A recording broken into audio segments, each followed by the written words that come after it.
It was the winter of 1998. A lonely Canadian street, buried in a blizzard. The storm howled like a living beast. And under a flickering streetlight, a red scarf danced in the snow. The girl who wore it was never seen again. Emily was 17. She left home that night with nothing but that scarf, promising her mother she'd be back in 10 minutes. But her footprints ended suddenly in the snow, as though she had stepped out of the world itself.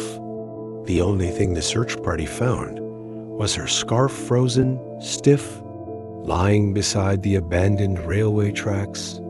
Some whispered she had run away. Others said the storm swallowed her whole.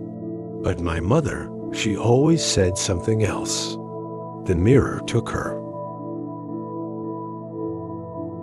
After Emily vanished, my mother covered every mirror in the house with sheets, especially the tall antique one in the spare bedroom. Its dark frame loomed like a coffin lid.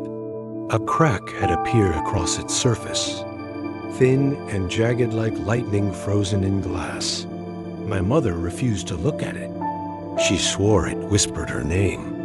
On the sheet, she pinned a note. "Don't look at me."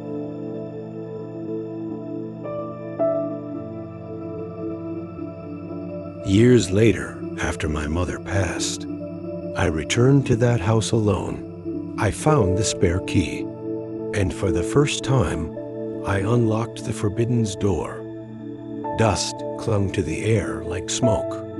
The sheet was still there, yellowed, trembling in the draft. My hands shook as I pulled it away. Beneath, the cracked mirror waited. Its surface warped like water. My reflection rippled. And then, another shape appeared behind me. Emily. Her hair was tangled with snow. Her skin pale, her lips blue, as though the blizzard had never released her. She pressed her hand to the glass. Hollow eyes stared into mine, and through clenched teeth, I heard her whisper, "Don't look."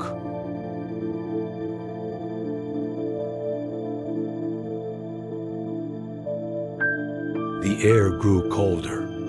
My breath fogged, but it wasn't only mine. A faint glowing mist seeped from the mirror itself. The crack widened, splintering like breaking ice, edges glowing faintly. Emily's lips moved again. This time the words clear. "Let me out."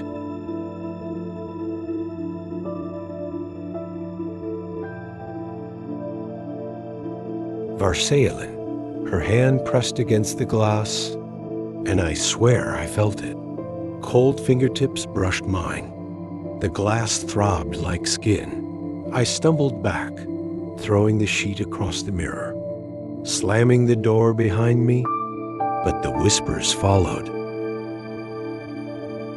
Her hand pressed against the glass, and I swear I felt it. Cold fingertips brushed mine.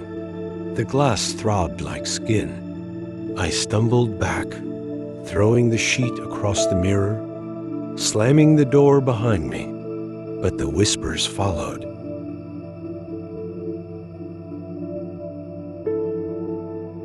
By morning, I forced myself back into that room. The mirror was still covered, but across the dust, letters had been traced.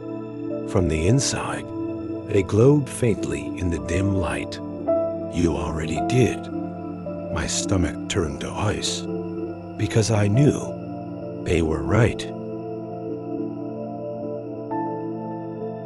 Every night after, the knocking began, soft at first like fingertips rapping from within, then louder, handprints pressed against the glass, and soon it wasn't only Emily.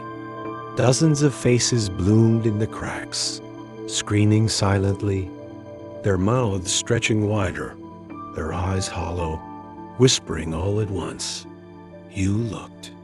Now we see you." I locked the room. I covered the mirror again. But at night, it still calls to me. Sometimes, walking down the dark corridor, I see light bleeding from beneath the door. Sometimes I hear Emily's voice. And sometimes I see my own reflection, but with her hollow eyes staring back at me.